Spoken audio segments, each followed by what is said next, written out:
നമ്മുടെ ശരീരത്തിൽ ശക്തമായിട്ടുള്ള തരിപ്പും പെരുപ്പും നമുക്ക് അനുഭവപ്പെടും. പലപ്പോഴും കൈകളിലും കാലുകളിലും നമുക്ക് ശക്തമായിട്ട് ഈ ഒരു പ്രശ്നം ഉണ്ടാവും. തുടക്കത്തിൽ ഇതിനെ നമ്മൾ വളരെ നിസ്സാരമായിട്ടായിരിക്കും കാണുന്നത്. അതായത് ഒരു ചികിത്സയും തേടാതെ എന്തെങ്കിലും കിട്ടുന്ന ഒരു എണ്ണ വാങ്ങി തേച്ച് നമ്മൾ ഇതിനെ കുറയ്ക്കാനുള്ള ശ്രമം നടത്തും. പക്ഷേ ജീവിതകാലം മുഴുവനും നമ്മുടെ ശരീരത്തിൽ മാറാത്ത ഒരു രോഗമായിട്ട് നിൽക്കാനുള്ള സാധ്യതയായിരിക്കും വർദ്ധിപ്പിക്കുന്നത്. അപ്പോൾ അതുകൊണ്ട് തന്നെ ഇന്നത്തെ എപ്പിസോഡിൽ നമുക്ക് ഇതിനെ പറ്റിയിട്ട് ഒന്ന് മനസ്സിലാക്കാം. അതായത് ഇതിനു വേണ്ടി നമ്മൾ ചെയ്യേണ്ട കാര്യങ്ങൾ എന്തൊക്കെയാണെന്നും ഇതിനു വേണ്ടിയിട്ട് നമ്മുടെ ആഹാരത്തിൽ ഉണ്ടാവേണ്ട മാറ്റങ്ങൾ എന്തൊക്കെയാണെന്നും ഇതിൻ്റെ ലക്ഷണങ്ങളും എന്തൊക്കെ കാരണങ്ങൾ കൊണ്ടാണ് നമുക്കിത് ഉണ്ടാകുന്നത് എന്നും ഞാൻ പറയുന്നുണ്ട്. നിങ്ങൾക്ക് ഇത്തരത്തിലൊരു പ്രശ്നം ഉണ്ടെങ്കിൽ തീർച്ചയായിട്ടും പൂർണ്ണമായും ഈ ഒരു വീഡിയോ കാണുകയാണെങ്കിൽ നിങ്ങൾക്ക് അതിനുള്ള ഒരു സമ്പൂർണ്ണ പരിഹാരം ലഭിക്കും എന്ന് തന്നെ പറഞ്ഞുകൊണ്ടാണ് ഇന്നത്തെ എപ്പിസോഡ് ഞാൻ തുടങ്ങുന്നത്. അപ്പോൾ ആദ്യം തന്നെ ഞാനൊരു ചോദ്യം ചോദിക്കട്ടെ. നമ്മുടെ ശരീരത്തിൻ്റെ അകത്ത് നമ്മൾ പറയാറുണ്ട് ബ്ലഡ് വെസൽസ്, അതായത് നമ്മൾ പറയും ഇത്തരത്തിലുള്ള പ്രശ്നങ്ങളൊക്കെ വന്നു കഴിഞ്ഞാൽ ഇത് നാഡീ സംബന്ധമായിട്ടുള്ള രോഗങ്ങളാണെന്ന് പറയും. ചിലർ പറയും ഇത് രക്തക്കുഴലുകളെ ബാധിക്കുന്നതാണ്. സത്യത്തിൽ ഈ നാഡിയും ഞരമ്പും രണ്ടും ഒന്നാണോ? ഒരുപാട് പേര് എന്നോട് ചോദിക്കുന്ന ഒരു കാര്യമാണ്. നാഡികളെന്ന് പറഞ്ഞാൽ നമ്മുടെ നെർവസ് സിസ്റ്റം, അതായത് നെർവുകളെയാണ് നമ്മൾ ഇതിൽ ഉൾപ്പെടുത്തുന്നത്. ഇനി രക്തക്കുഴലുകൾ എന്ന് പറഞ്ഞാൽ ബ്ലഡ് വെസൽസ് ആണ്, അതായത് നമ്മുടെ ശരീരത്തിൻ്റെ അകത്തോട്ട് രക്തം ഒഴുകുന്ന കുഴലുകളെയാണ് നമ്മൾ ഈ പറയുന്നത്. അപ്പോൾ ഇതാണ് ഇതിൻ്റെ മേജർ ആയിട്ടുള്ള ഡിഫറൻസ്. അപ്പോൾ എന്തുകൊണ്ടാണ് നമുക്ക് ഈ പറയുന്ന പ്രശ്നം ഉണ്ടാകുന്നത് എന്ന് വരാം. സാധാരണ ന്യൂറോപ്പതി, ഇപ്പോൾ ഡയബറ്റിക് ന്യൂറോപ്പതി പോലുള്ള പ്രശ്നങ്ങളുള്ളപ്പോൾ നെർവുകൾക്ക് ഉണ്ടാകുന്ന ഡാമേജ് കൊണ്ട് നമുക്ക് ഈ പ്രശ്നങ്ങൾ ഉണ്ടാകാം. എന്നാൽ അതിനേക്കാൾ കൂടുതൽ ഒരു പക്ഷേ ആളുകൾക്ക് ഉണ്ടാകുന്ന മെയിൻ ആയിട്ടുള്ള പ്രശ്നം എന്ന് പറഞ്ഞാൽ ഇവരുടെ രക്തക്കുഴലുകളെ തെറ്റായ രീതിയിൽ ഈ പറയുന്ന രീതിയിൽ ആരോഗ്യം കുറഞ്ഞു വരുന്ന ഒരവസ്ഥ ഉണ്ടാകും. ഇതിനുള്ള പ്രധാനപ്പെട്ട കാരണം എന്ന് പറഞ്ഞാൽ ഈ പറയുന്ന ബ്ലഡ് വെസൽസ്, നമ്മളിപ്പോൾ സാധാരണ എന്തെങ്കിലും ഒരു കുഴലോ അങ്ങനെയുള്ള എന്തെങ്കിലും ഒരു സാധനം എടുത്തു കഴിഞ്ഞാൽ അതിന് നമ്മൾ ഇങ്ങനെ പിടിക്കുമ്പോൾ ഒരു എലാസ്റ്റിസിറ്റി ആണല്ലോ. അപ്പോൾ ഈ പറയുന്ന ആ ട്യൂബിൻ്റെ എലാസ്റ്റിസിറ്റി പൂർണ്ണമായിട്ട് നഷ്ടപ്പെട്ടു പോകുന്ന അവസ്ഥ വരുമ്പോഴാണ് രക്തത്തിൻ്റെ പ്രോപ്പറായിട്ടുള്ള ഒരു ഒഴുക്ക് നടക്കാത്തത്. പലരും വിചാരിക്കും ശുദ്ധരക്തം കൊണ്ടുവരുന്ന നമ്മുടെ ആർട്ടറീസിനാണ് ഈ പ്രശ്നം വരുന്നത്. സത്യത്തിൽ ശുദ്ധരക്തം നമ്മുടെ ശരീരത്തിൽ ഹൃദയത്തിൽ നിന്ന് നമ്മുടെ കാലുകളിലേക്കോ കൈകളിലേക്കോ, അതായത് ഇങ്ങനെ ഏറ്റവും അറ്റഭാഗങ്ങളിലേക്ക് എത്തിക്കഴിയുമ്പോൾ ഇവിടെ നിന്ന് ഇത് തിരിച്ചു പോകണം. അതായത് നമ്മുടെ ബോഡിയിലുള്ള പ്രവർത്തനങ്ങൾ കഴിഞ്ഞിട്ട് അശുദ്ധ രക്തത്തെ തിരിച്ച് മുകളിലേക്ക് കൊണ്ടുപോകേണ്ട ഒരു ആവശ്യമുണ്ടല്ലോ. അപ്പോൾ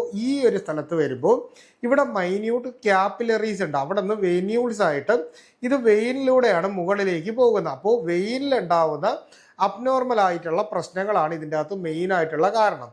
നമ്മുടെ വെയിൻസിൻ്റെ ഉൾഭാഗം അല്ലെങ്കിൽ നമ്മൾ രക്തക്കുഴലുകളുടെ ഉൾഭാഗം എടുത്തു കഴിഞ്ഞാൽ അവിടെ നമുക്ക് ഒരു എൻഡോത്തീലിയം എന്ന് പറയുന്ന ഒരു കവറിങ് ഉണ്ട്, വളരെ സോഫ്റ്റ് ആയിട്ടുള്ള. അപ്പോൾ ഈ പറയുന്ന എൻഡോത്തീലിയൽ ലെയറിന് ഉണ്ടാവുന്ന ഡാമേജുകളാണ് പലപ്പോഴും നമുക്ക് ഇത്തരത്തിലുള്ള പ്രശ്നങ്ങൾ ഉണ്ടാക്കുന്നത് എന്ന് പലർക്കും അറിയില്ല. അതുപോലെ തന്നെ നമ്മുടെ ഈ പറയുന്ന രക്തക്കുഴലുകളിൽ മെയിനായിട്ട് കാണുന്നത് വാൽവുകളാണ്. അപ്പോൾ ഈ വാൽവുകൾ കൃത്യമായിട്ട് തുറക്കുകയും അടയ്ക്കുകയും ചെയ്യാത്തതിൻ്റെ, അതായത് ഓപ്പണിങ്ങും ക്ലോസിങ്ങും കറക്റ്റായിട്ട് നടക്കാതെ വന്നു കഴിഞ്ഞാലും നമുക്ക് ശുദ്ധരക്തം അശുദ്ധരക്തമായിട്ട് മുകളിലോട്ട് പോകുന്ന ആ ഒരു അവസ്ഥയെ ഇത് പ്രതികൂലമായിട്ട് ബാധിക്കുകയും പിന്നീട് തരിപ്പും പെരുപ്പും വിട്ടുമാറാതെ നിൽക്കുകയും ചെയ്യും. അപ്പോൾ ഇങ്ങനെ വരുന്ന സാഹചര്യങ്ങളിൽ മനസ്സിലാക്കാനുള്ളത് പലപ്പോഴും നമ്മുടെ ഏജ് അഡ്വാൻസ് ചെയ്യുമ്പോൾ, അതായത് നമ്മുടെ പ്രായം കൂടിക്കൂടി വരുന്നതിനനുസരിച്ച് പലപ്പോഴും നമ്മുടെ ശരീരത്തിൽ ഈ പറയുന്ന പ്രശ്നം കൂടി വരാനാണ് സാധ്യത.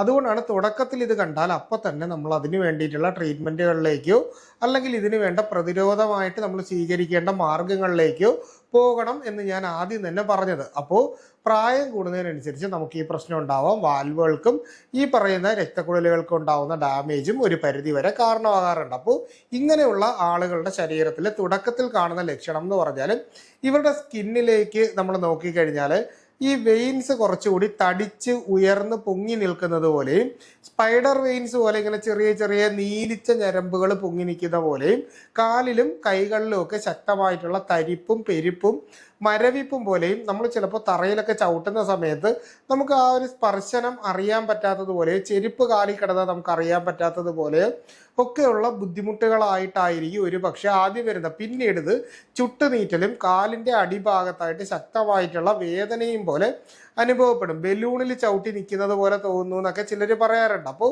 ഈ പറയുന്ന രീതിയിലേക്കായിരിക്കും ഇവരുടെ ലക്ഷണങ്ങൾ തുടക്കത്തിൽ കണ്ടു തുടങ്ങുന്നത്. ഇനി നമ്മൾ ഇതിനു വേണ്ടി നമ്മുടെ ശരീരത്തിൽ അല്ലെങ്കിൽ ജീവിതശൈലിയിൽ വരുത്തേണ്ട മാർഗങ്ങളെ പറ്റിയിട്ടാണ് പറയുന്നത്. അപ്പോൾ ഈ ജീവിതശൈലിയിൽ പ്രധാനമായിട്ടും ആളുകൾക്ക് ഉണ്ടാവുന്നത് പുകവലി നമ്മുടെ ബ്ലഡ് വെസൽസിനെ എപ്പോഴും നശിപ്പിക്കുന്ന ഒന്നാണ്. അതുകൊണ്ട് തന്നെ പുകവലി മുറുക്കാൻ ചവയ്ക്കുന്നത് പോലെ ഈ പാൻ മസാല അങ്ങനെയുള്ള എന്തെങ്കിലും ചവയ്ക്കുക.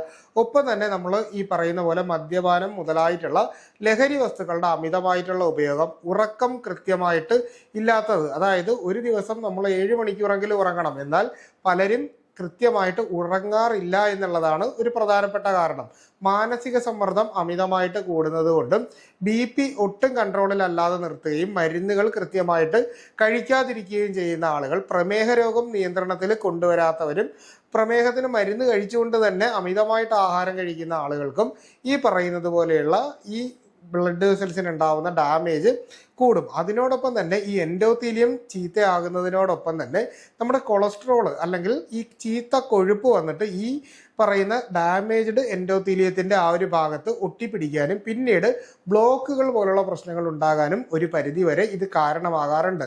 വാൽവുകളുടെ ഡാമേജ്, അതായത് വാൽവുകൾ നന്നായിട്ട് തുറക്കുകയും അടയ്ക്കുകയും ചെയ്യാത്തതുപോലെയും ഒരുപാട് സമയം നിൽക്കുന്ന ഉള്ള ജോലികൾ ചെയ്യില്ല. അപ്പോൾ അത്തരക്കാർക്കും ഈ വാൽവുകൾക്കുള്ള ഡാമേജ് വരാനുള്ള സാധ്യതയുണ്ട്. അപ്പോൾ ഈ കാര്യങ്ങൾ മനസ്സിലാക്കുക. കൃത്യമായിട്ടുള്ള വ്യായാമം ചെയ്യുക, അതായത് മസിൽസും എല്ലാം ഒന്ന് സ്ട്രെച്ച് ചെയ്ത രീതിയിലുള്ള വ്യായാമം ചെയ്യേണ്ടതും വളരെ അത്യാവശ്യമാണ്. ഇനി നമുക്ക് ഭക്ഷണ ക്രമീകരണത്തിലേക്ക് വരാം. നമ്മുടെ രക്തക്കുഴലുകളുടെ അകത്തുള്ള എൻഡോത്തീലിയം കൃത്യമായിട്ട് പ്രവർത്തിക്കണമെങ്കിലോ ഡാമേജ് വരാതിരിക്കണമെങ്കിലോ ഇതിൻ്റെ അകത്ത് നൈട്രിക് ഓക്സൈഡ് എന്ന് പറയുന്ന ഒരു സംയുക്തം നമ്മുടെ ശരീരത്തിൻ്റെ അകത്ത് വളരെ അത്യാവശ്യമാണ്. ഇതിൽ ഏറ്റവും പ്രധാനപ്പെട്ടത് ബീട്രൂട്ടാണ്. അപ്പോൾ ബീട്രൂട്ട് നമ്മുടെ ആഹാരത്തിൻ്റെ അകത്ത് ഉൾപ്പെടുത്തുന്നത് എപ്പോഴും ഇത്തരത്തിലുള്ള കാര്യങ്ങൾക്ക് വളരെ നല്ലതാണ്. അതിനോടൊപ്പം തന്നെ നമ്മൾ കഴിക്കേണ്ടത് ചീര, വെള്ളരി മുതലായിട്ടുള്ള ആഹാര പദാർത്ഥങ്ങൾ ഇൻക്ലൂഡ് ചെയ്ത് കഴിഞ്ഞാലും നൈട്രിക് ഓക്സൈഡ് നമ്മുടെ ശരീരത്തിൻ്റെ അകത്തേക്ക് കിട്ടും. അതുപോലെ തന്നെയാണ് വൈറ്റമിൻ ഇ വളരെ അത്യാവശ്യമാണ്.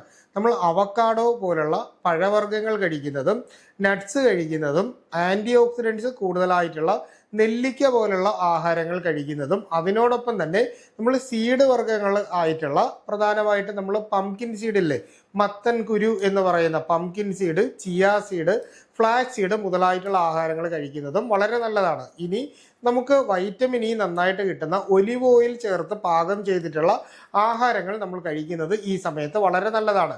പാല് കഴിക്കുന്നതും മുട്ട കഴിക്കുന്നതും ഹെൽത്തി ആയിട്ടുള്ള ഫാറ്റ് നമ്മുടെ ശരീരത്തിൽ കിട്ടുന്നതിന് വേണ്ടിയിട്ടുള്ള രീതിയിലുള്ള ആഹാരങ്ങൾ കഴിക്കുന്നതും തൈര് കഴിക്കുന്നതും ഈ സമയത്ത് വളരെ നല്ലതാണ്. പിന്നീട് നമുക്ക് മാതളം കഴിക്കുന്നതും അതിനോടൊപ്പം തന്നെ എള്ള് നമ്മൾ ദിവസവും 1/2 ടീസ്പൂൺ എള്ള് കഴിക്കുകയോ അല്ലെങ്കിൽ കരിഞ്ചീരകം ഇതെല്ലാം കൂടി ഒരു ദിവസം കഴിക്കണം എന്നല്ല പറഞ്ഞത്, മാറി മാറി നമുക്ക് ഓരോ ദിവസമായിട്ട് നമ്മുടെ ആഹാരത്തിൻ്റെ അകത്ത് ഉൾപ്പെടുത്തുന്നത് വളരെ നല്ലതാണ്. ഇനി നമുക്ക് വേണ്ടത് ഒമേഗ 3 ഫാറ്റി ആസിഡ്, അതായത് ഹെൽത്തി ഫാറ്റ്സ് നമ്മുടെ ശരീരത്തിൻ്റെ അകത്ത് കിട്ടുന്നതിന് വേണ്ടിയിട്ട് ഒമേഗ 3 കൂടുതലായിട്ട് അടങ്ങിയിട്ടുള്ള ചാള, ചൂര, അയല, മത്തി മുതലായിട്ടുള്ള മീനുകൾ നമ്മൾ കഴിക്കുന്നത് എപ്പോഴും നമ്മുടെ ശരീരത്തിന് നല്ലതാണ്. എന്നാൽ വെജിറ്റേറിയൻസിനെ സംബന്ധിച്ച് chia seed, flax seed, avocado മുതലായിട്ടുള്ള ആഹാരങ്ങൾ നമ്മൾ ഉൾപ്പെടുത്തി കഴിഞ്ഞാൽ നമുക്ക് ഒമേഗ 3 അത്യാവശ്യം നല്ല രീതിയിൽ കിട്ടും.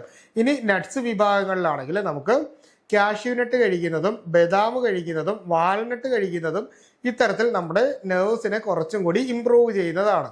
ഇനി നമ്മുടെ ഈ ഞരമ്പുകളുടെ ആരോഗ്യത്തിന് വേണ്ടിയിട്ട് നമ്മുടെ കാലിൽ ഉപയോഗിക്കാൻ പറ്റുന്ന ഒരു പ്രധാനപ്പെട്ട എണ്ണയാണ് പിണ്ടതൈലം എന്ന് പറയുന്നത്. അപ്പോൾ പിണ്ടതൈലം നമ്മൾ വാങ്ങിയതിന് ശേഷം ഇളം ചൂട്, അതായത് ചെറുതായിട്ടൊന്ന് ചൂടാക്കിയിട്ട് നമ്മുടെ കാൽപാദത്തിൽ നിന്ന് മുകളിൽ മുട്ടിൻ്റെ ഡയറക്ഷനിലേക്ക് നമ്മൾ തേക്കുന്നത്, അതായത് ഒന്ന് പ്രസ് ചെയ്ത് നമ്മളൊന്ന് നന്നായിട്ട് മസാജ് ചെയ്ത് തേക്കുന്നത് ഈ സമയത്ത് വളരെ നല്ലതാണ്. ഇനി നമ്മൾ ഇരുന്നു കൊണ്ടോ നിന്നുകൊണ്ടോ നമ്മുടെ കാൽപാദം തറയിൽ ഉറപ്പിച്ചുകൊണ്ട് ഉപ്പൂറ്റി മുകളിലേക്ക് പൊക്കുന്നത് പോലെയുള്ള സ്ട്രെച്ചിങ് എക്സർസൈസ്, അതായത് മുട്ട് നമ്മൾ അത്യാവശ്യം ഒന്ന് മുകളിലേക്ക് ഉയർത്തുകയും താഴ്ത്തുകയും ചെയ്യുന്നത് പോലെ 1 മിനിറ്റ് വീതം നമ്മൾ ചെയ്യുന്ന 3ഓ 4ഓ സിറ്റിംഗ് ആയിട്ട് നമുക്ക് ഓരോ ദിവസവും നമുക്കിത് ചെയ്യാനായിട്ട് പറ്റും. അതുപോലെ തന്നെ മസിൽസിനെ സ്ട്രെച്ച് ചെയ്യാൻ പറ്റുന്ന രീതിയിലുള്ള ഒട്ടനവധി എക്സർസൈസുകളുണ്ട്. കോഡ്രിസെപ്സ് മസിൽ സ്ട്രെച്ചിങ് എക്സർസൈസ്, അതുപോലെ തന്നെ ഹാംസ്ട്രിങ് മസിൽ എക്സർസൈസ്. അപ്പോൾ ഇങ്ങനെ പറഞ്ഞുകൊണ്ടുള്ള ഒട്ടനവധി എക്സർസൈസുകൾ നമ്മുടെ നാട്ടിൽ നമ്മളിപ്പോൾ നോക്കിക്കഴിഞ്ഞാൽ നമുക്ക് അറിയാനായിട്ട് പറ്റും. അപ്പോൾ ഇത്തരത്തിലുള്ള എക്സർസൈസുകൾ ചെയ്യുന്നതും ഈ പറഞ്ഞ പ്രശ്നം കുറച്ച് നിർത്തുന്നതിന് വേണ്ടിയിട്ട് സഹായിക്കും എന്നുകൂടി പറയുകയാണ്. അപ്പോൾ ഈ ഒരു വിഷയവുമായി ബന്ധപ്പെട്ട് നിങ്ങൾക്ക് എന്തെങ്കിലും സംശയങ്ങൾ ഉണ്ടെങ്കിൽ കമൻ്റായിട്ട് ചോദിക്കുക, കൃത്യമായിട്ടുള്ള റിപ്ലൈ നിങ്ങൾക്ക് കിട്ടുന്നതായിരിക്കും. അപ്പോൾ ഇത്തരത്തിലുള്ള പുതിയ പുതിയ അറിവുകളായിട്ട് നമുക്ക് വീണ്ടും മറ്റൊരു അവസരത്തിൽ കണ്ടുമുട്ടാം. അതുവരെ എല്ലാവർക്കും ഗുഡ് ബൈ.